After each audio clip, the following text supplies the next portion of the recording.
Welcome to another episode of CLI Podcast, Create.Learn.Implement. I hope you guys are having a great day. We have another amazing episode with Coach Kelly J, who is a certified life and business coach. She's had many go around the sun. Y'all will hear about her experiences on the other side. So stay tuned for Coach Kelly J.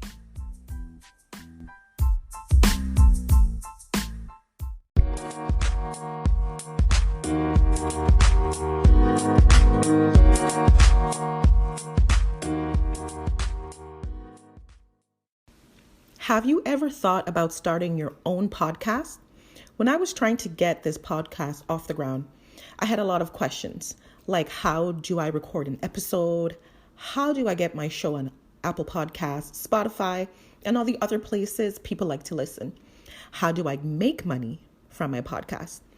The answer to every one of these questions is really simple. Anchor. Anchor is a one-stop shop for recording, hosting, and distributing your podcasts. Best of all, it's 100% free and ridiculously easy to use. And now Anchor can match you with great sponsors too, so you can get paid to podcast. So when I thought about starting a podcast, I had no idea how it worked. I don't know how I came across Anchor, but I did, and it was free and it was 100% easy to use. And I love to use it to connect to my audience. So if you've always wanted to start a podcast and make money doing it, go to anchor.fm/start to join me and the diverse community of podcasters already using Anchor. That's anchor.fm/start. I can't wait to hear your podcast. Have you ever wanted to start a business but didn't know where to start? I know the process can be really overwhelming because I embarked on this process over 15 years ago and had such anxiety trying to do this myself. I don't want you to suffer the same fate, so join me and let me help you confidently start and run your business with ease. Go to www.koyeta.com, or you can find me on Instagram at I am Koyeta and click the link in the bio. It's that easy. Join me. Let me help you start that business. Let me help you turn your idea into a business, and let me walk you through the entire process. No stress. See you there.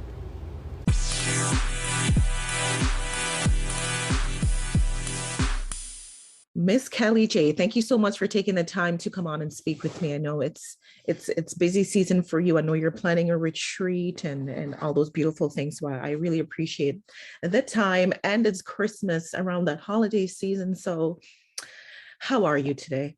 I'm doing fantastic. Thank you so much for having me on today. You're more than welcome. As I said, thank you for giving me your time. So let me introduce my listeners to you. I've been following you for a while, and your daughter. So I think you guys are really cool. So guys, this is Kelly Jefferson, aka Coach Kelly J. She's a certified life coach and business coach. And something I just learned about you, but I'm going to let you tell us more about who you are. So go ahead. Oh, wow. I'm intrigued to know what you just learned about me, but I'll go ahead. Like you said, I am a master certified life and business coach. I coach coaches. I like to say I teach the people that reach the people. Which I love that line.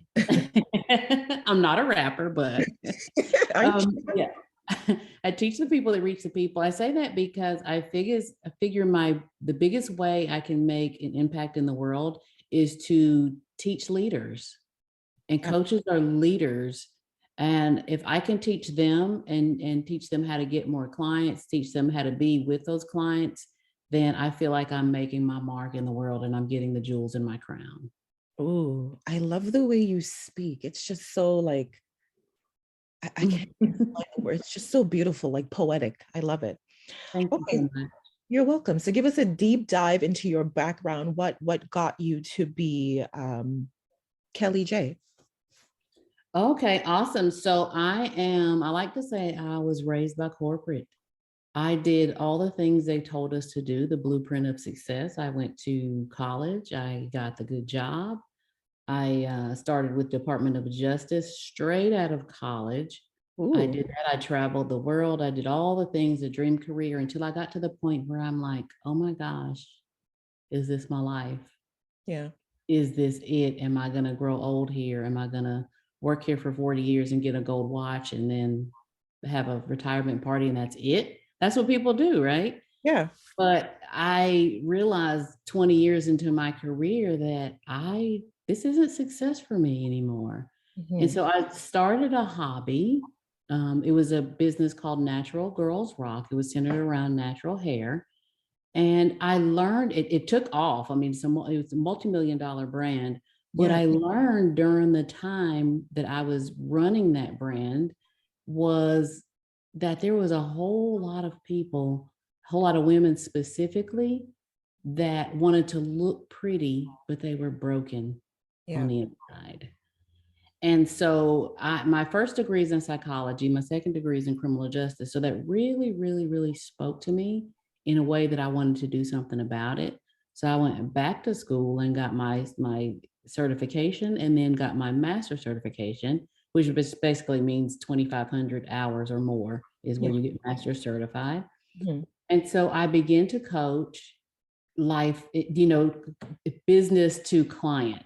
Yeah. They call it B2C. I Yeah. began to coach clients, and I quickly learned that a lot of people, and this is unfortunate, they would rather stay stuck than to do something about it, if you know what I mean. Yes. And so from there, I'd be worrying about more about their problems than they were. So from there, I said, I still want to coach. I love this. I love the concept of it. So maybe I should coach business owners that want to do, who really want a movement. Because I'd started getting asked questions about how quickly I built my business to that degree, multi-million-dollar level. Mhm. And I really enjoyed talking to those people because they were the action takers. Yeah. And so that's how I became Coach Kelly J. That's awesome. And what I learned was that you had training at Quantico in the FBI. That's pretty awesome. Yes. Yeah. That's So where I did my training for that DOJ. is that is so cool. So how did that experience kind of shape you? Because that I would imagine is very action pack oriented. How did that kind of shape you into being an entrepreneur? Yes, it is very action-packed oriented, but like I said, my degree is in criminal justice, and Yeah. and I worked for DOJ in analysis and investigations. Mhm. So you have to be trained to um, be very keyed into what's going on. Yeah. You're trained to be extremely analytical, to see every detail. Like when I walk into a room, I know where all the exits are. Yeah.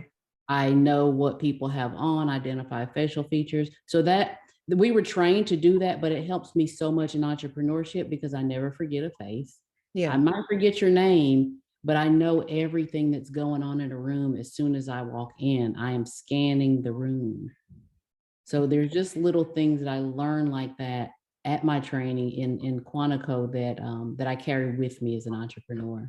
Absolutely. I could see how that could kind of help you analyze a situation really quickly. Uh, Yes. I love that. Now, this question is inspired by your appearance on the Social Proof podcast, which is, as a coach, to the coaches, do you believe that coaches are divinely appointed? Oh, that is so good. I think some of them are. Hmm. I think, and I might get some backlash for this, and I'm totally okay with that. I think a lot of them aren't. Yeah. I think it has become a very buzz industry, Yeah. if you will, almost a fad. And it makes those of us who are divinely assigned not be able to, or I wouldn't say not be able to, but have to deal with the backlash of the flack that the coaching industry more recently is getting. Mhm. So to answer your question, no, not all coaches are divinely assigned. Some people, I mean, it's just like someone, starts a t-shirt business And then they see someone really making waves in that business and they say, well, I'm going to start a t-shirt business. Well, maybe that's not what you're supposed to be doing, so no, they're not all divinely assigned. Okay. Kelly J said it, y'all. Okay, so why is coaching important to the entrepreneurial process in your interview? Oh my goodness, great question. Okay. Coaching is important to the entrepreneurial process because everyone, I don't care who you are, Beyonce, Obama, Oprah, Kelly J, yes, I put myself in that category. You have blind spots. Yeah.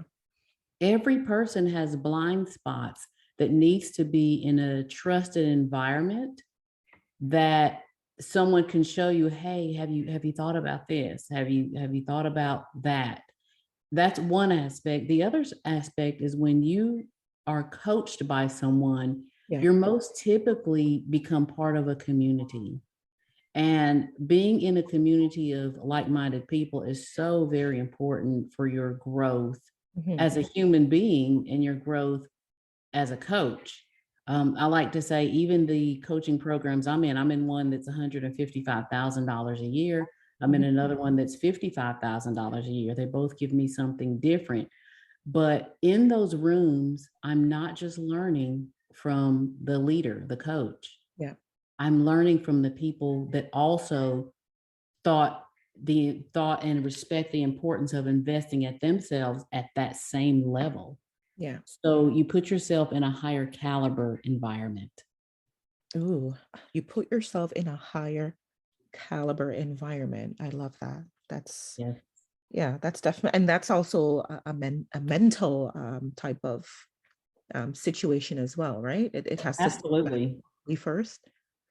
Absolutely, because if you're left to even if you're good at something and you're left to your own devices, there's going to be days where you get attacked by what I call mindset gremlins. And that's that you'll say, can I do this? Am I doing the right thing? Am I navigating the right way? But when you are in that premium type environment and you mention that to one of your constituents, they'll say, now, girl, stop it, knock it off, do it. Even if it doesn't work, at least you tried and you know that it doesn't, and you know what you need to tweak and go back and do it again. So it just gives you, air under your wings to just fly, even if you flop. Absolutely. So the sense of community that you get from that is also super important as well. Yes, absolutely. Okay, perfect. So your coaching model in particular is more around group coaching, which I love. So why is group coaching better than one-on-one? Group coaching is better than one-on-one. One, for the coach, you're not going to be able to scale if you are doing a one-on-one model all day. Yeah. Let's say, for example, you have really honed in on your expertise and you have all these people that want to work with you. Yeah. You will burn out very quickly if you're talking to 8 people a day, 8 to 10 people a day. Yeah. And you can only charge, so much, even if you're charging the people $5,000 a client, which you're probably not going to do starting out. Yeah. It is just not the life that you would want to create because you're outpouring all the time.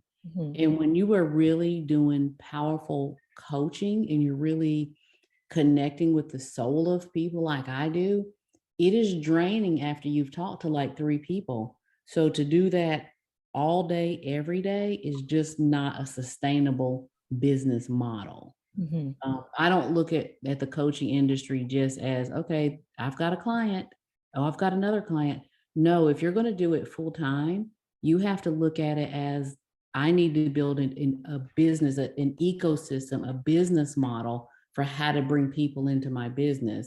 And when you're bringing them in groups, you can better manage your bills, really have quarterly projections and such.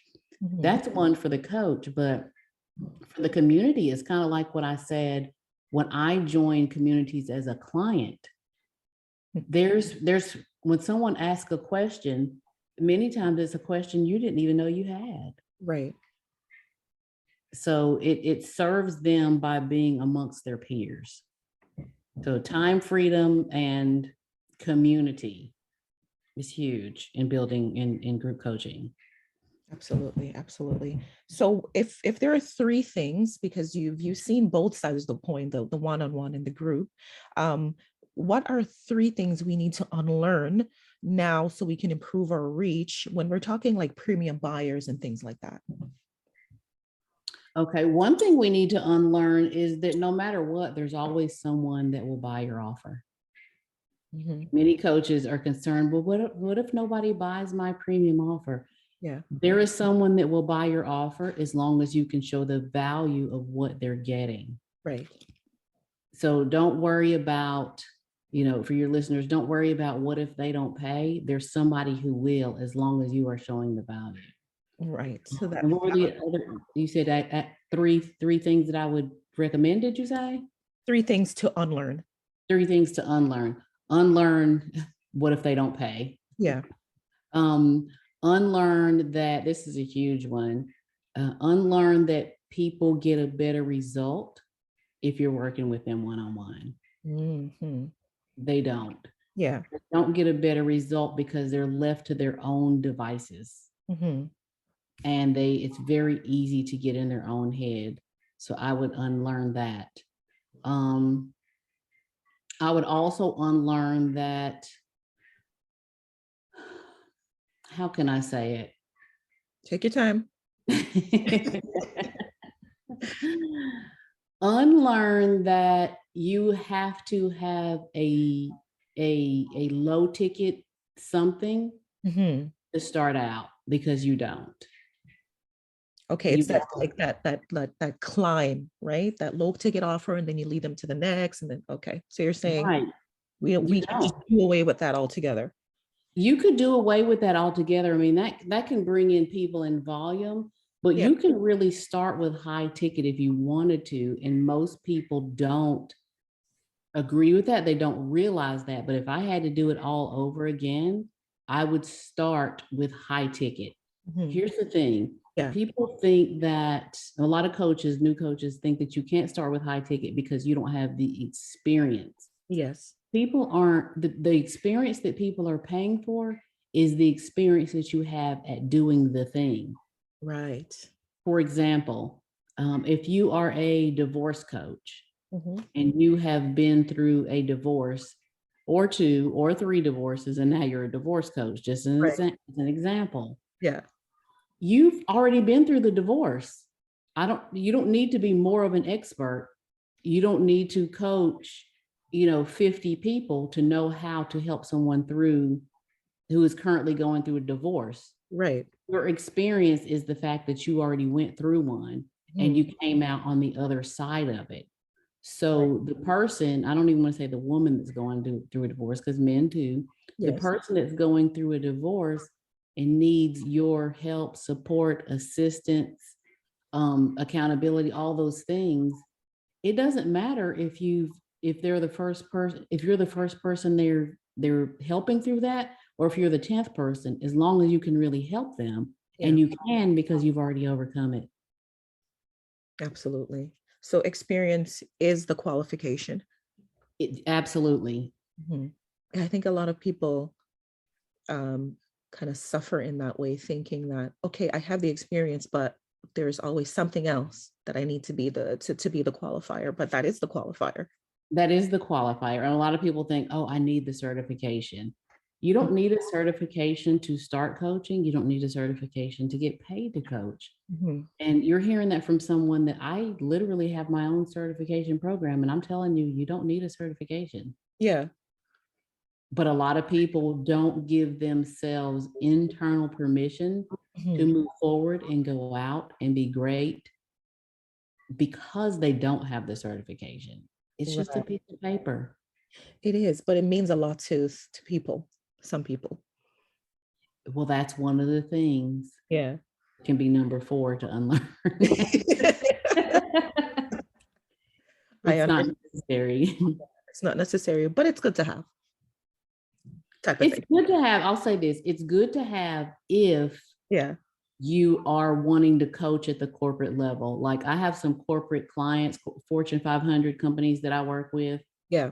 That I coach their executives, their CEOs, their leaders. They want me to have a certification at their level. But if I didn't have those corporate clients, I mean, that's 20% of what I do. I still have 80% of people that I work with that I get amazing results for. They have never asked, well, are you certified? Yeah, exactly. Yeah. You know? Yeah, absolutely. So unlearn that, people. Learn it. It's hard, but unlearn it. Be willing to unlearn it. That's where it starts. Absolutely. Now, as a coach, what are some things that we could level up in terms of our skill sets to become a magnet for opportunity? Things that you could level up on is creating high value content and putting it out into the marketplace. Yeah. Many people will say, I don't want to give away my best stuff. That's exactly what you need to give away, is your best stuff. Oh, okay. See, that's the misconception. That's the misconception, because if you give away your best stuff, it's going to make people keep coming back, because it's like, oh my gosh, she has all the gems over there. And so I give away that stuff, but it makes them also wonder if she's teaching this on Instagram Live, because I teach on Instagram Live literally almost every day. Yeah. At least 5 out of 7 days. Yeah. If she's teaching this on Instagram Live, I wonder what her paid programs could possibly be like. And so I call that client attraction.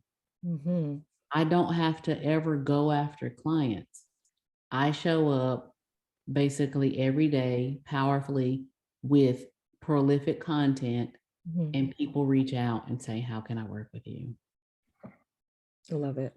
And so that in turn is the magnet. It's your content. It's your high value content.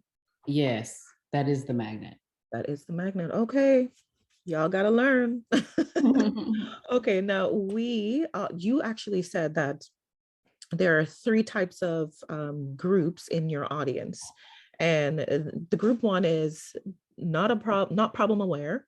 Group 2 is aware, but not looking. And group 3 is aware and looking. So why should we talk to all 3? Because we're supposed to really look at the one that's, ready and looking, right? So why should we be talking to all 3 audiences?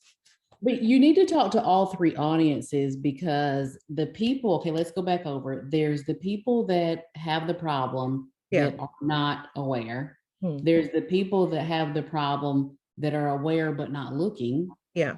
And then there's the people that have the problem that are aware and looking. So we'll go back to the beginning. The people that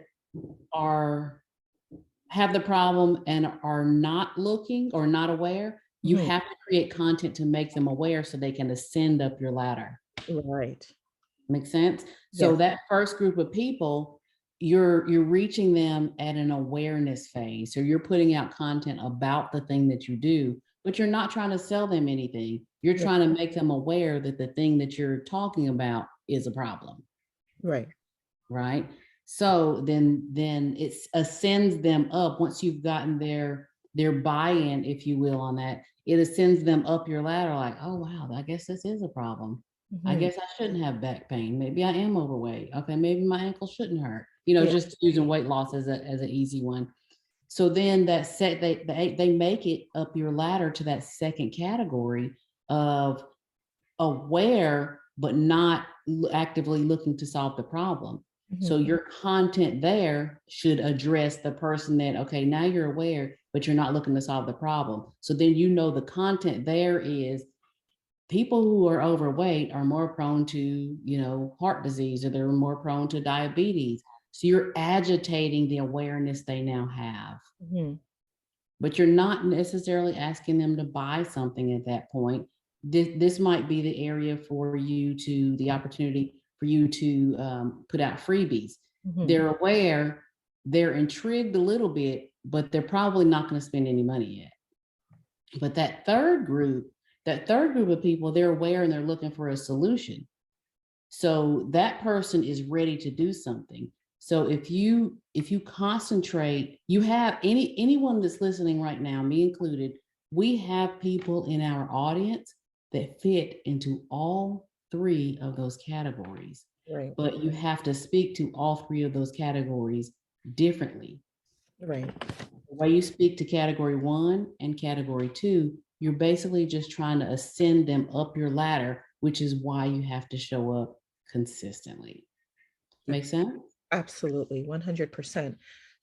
So you were the head of Natural Girls Rock, correct? Mm-hmm.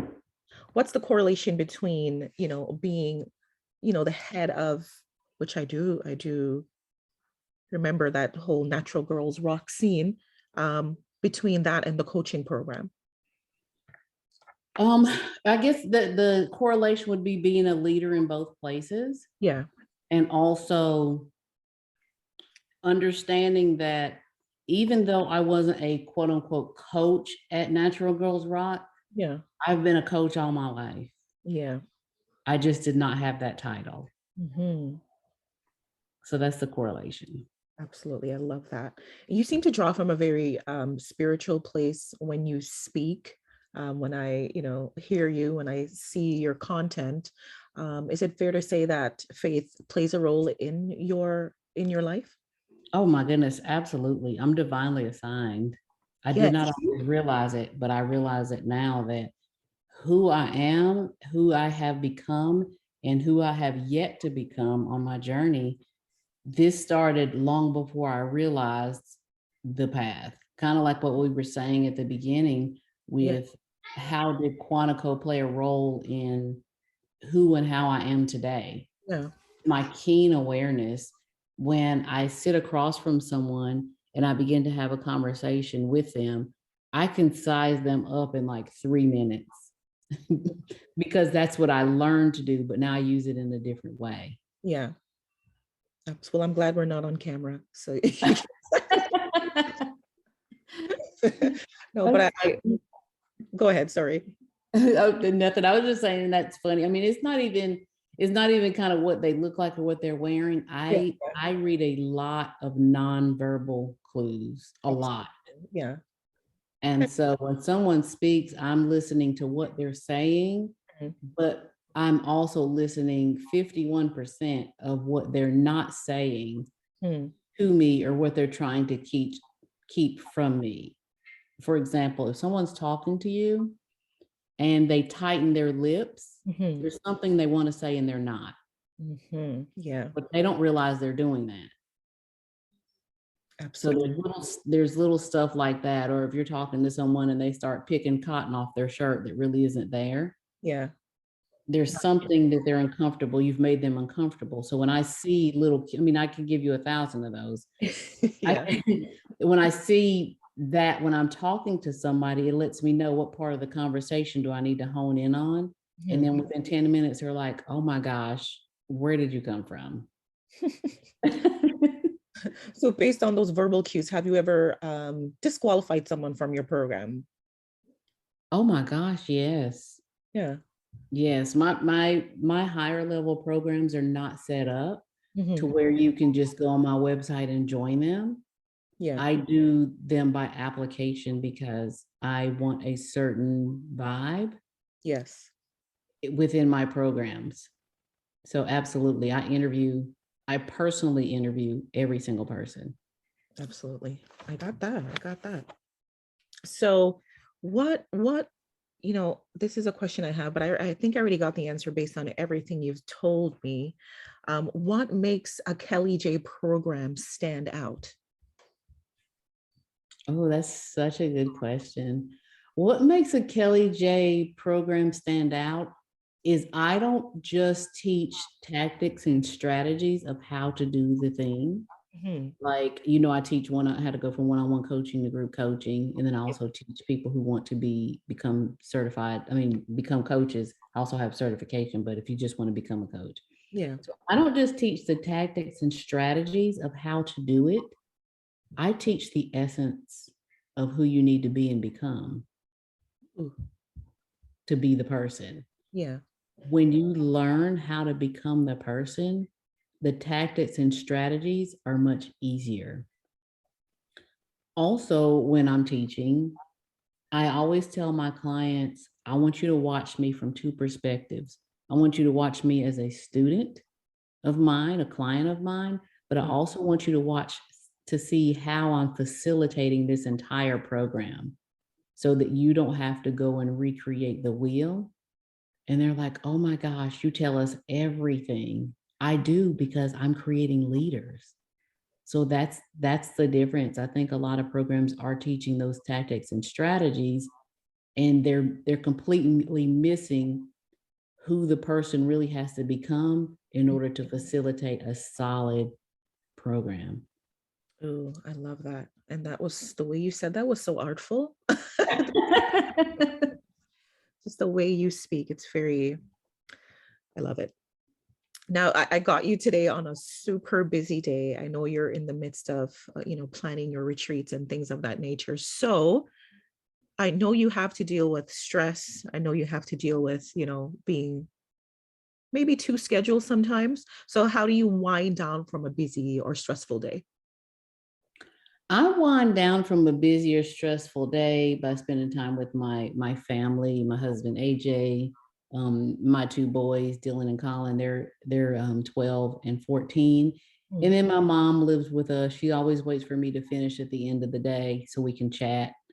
We'll sit in front of the fireplace if it's, this time of year, or if it's not, we'll sit out on my terrace and just sit and chit chat and talk and drink sweet tea. And that's pretty much how I wind down. Oh, that is so sweet. I love that. And I know that your husband is also an entrepreneur as well. So it seems like it's kind of like in your family. So what are you telling your children? Your daughter is also an entrepreneur. So like, Yes. what is a conversation like in your household with your kids? That is funny. I get asked about that a lot because, like you said, me and my husband are both full-time entrepreneurs. Yeah. Our 29-year-old daughter is a full-time entrepreneur, and people are like, how? How does this work? Yeah. And our boys, hopefully we'll let them go on their own path, but they'll probably logically end up both being entrepreneurs as well. Absolutely. And my mom, who's 74, she's trying to figure out what she can do still. But it's the conversation that you have in the home. Absolutely. And how can I put this? How real you make it. When I was growing up, I'm from a family of 6. Yeah. When I was growing up, entrepreneurship is not a conversation that was ever had in my household. No knock at my parents. I grew up in a 2-parent household in North Carolina. It was never a conversation that was ever had. I don't think even once, but it's not their fault. It just was not the blueprint of success that they had. Absolutely. So now in this day and age, with entrepreneurship being a thing, with it being a real viable thing, and it's the path that my husband and I have both chosen for ourselves, because we do run 2 different businesses as entrepreneurs. Yeah. We bring our kids along and show them the things. Like my husband is a real estate investor. He takes our kids on closings and stuff like that. I mean, I've never been to a closing. How many children have been to a home closing? He consistently does these things. And then our daughter, and everyone can do this, our daughter, who is 29 now, ever since she was like 7 or 8 years old, and we would give her chores to do around the house, she had to write those chores down and give an invoice on Fridays to get paid for certain things. Everything had a price to it. Oh, I love that. That she could earn, and she'd have to turn it in on Friday by 5 o'clock. If she didn't turn it in on Friday by 5 o'clock, she didn't get paid until the next week. So that was just a small thing that we did to show her accounting. And then when she was in high school, I had her start writing articles for Natural Girls Rock. So she became a ghostwriter, which gave her the name. For a long time, she was known as the spoiled writer. A lot of people still know her as the spoiled writer. Now she's the spoiled coach. Yes. But it's because we were, and I'm not saying anything that we did special. Anybody listening, any of your listeners can do this. It's about putting intentionality around what your kids are around, what they're hearing, what they're absorbing. Do they watch TV and play video games all day? Of course, our kids watch TV and play video games, but what else are we showing them? What are they around? Yes. Absolutely. I think it all starts in the home. As a mother of 5 children, um, Oh, definitely, wow. yeah, definitely trying to allow them to see something different and hear different conversations. So I love that you are facilitating that in the home. I look forward to seeing what those boys become for sure. Okay, so if anyone wanted to get some coaching with Coach Kelly J, where can they find you? Where can they, get access to? How can they get access? They can go to my website at coachkellyj.com. You can see there, you can sign up for the Impactful and Paid Coach program. That's the one where I teach you how to go from, no, that's not the one where I teach you how to go from one-on-one. That's the one where you're brand new and you want to become a coach, or you already are a coach, but you don't know how to scale up. You don't know how to get clients. You're confused on your messaging. You haven't gotten a client. I have a lot of people come into that program that say, I got my certification 2 years ago and I have not gotten a client. They have not tapped into self. They have not tapped into how to be. They enter a program where they learn tactics and strategies, and that's not all that it takes. So they can sign up for that at coachkellyj.com. My other 2 higher level programs, you have to book a call, and they can just go to callwithkellyj.com. Perfect. So it's callwithkellyj.com, callwithkellyj.com. And you'll just go there and answer a few questions and book a call. They're typically a couple of weeks out. Book a call, and then we'll hop on. I'll see what you've got going on, see if there's something I can help with, and we take it from there. Perfect. And I will put all those links in the description box. Coach, thank you so much for your time. I really appreciate you coming on and just giving our listeners the business today. Thank you so much for having me. You're more than welcome. I'm glad we, got everything together, because I know it was kind of like back and forth for us. So anything else you want to share before you go? Yes, I just want to let everyone know that if you have something, you have a burn, you have a desire in your heart that you overcame something and you wish you would have had a person to help you through it, but you didn't. Yeah. Now it's your turn to bring it full circle and learn how to help someone else do that thing. Even if you don't end up doing it full time, like I do, there's still a reason why you went through that thing. There's still people that are going through that thing now, and you can literally be their saving grace just by learning how to have that conversation with them. That's all coaching really is. Perfect. I love that, because that's kind of how I describe my situation, which is I wish I had this when I was going through this. And that's the kind of style I approach my coaching with. So thank you so much for that. I like that. We're in sync, I guess. Yes. Okay. Thank you so much. I really enjoyed speaking with you, and you take care. All right. Thank you so much. Have a good one. You're more than welcome. You too.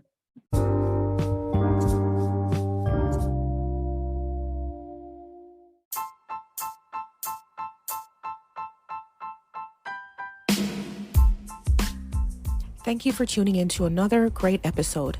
Don't forget to like, share, subscribe, as all these things help to keep the podcast alive. Take care. Until next time.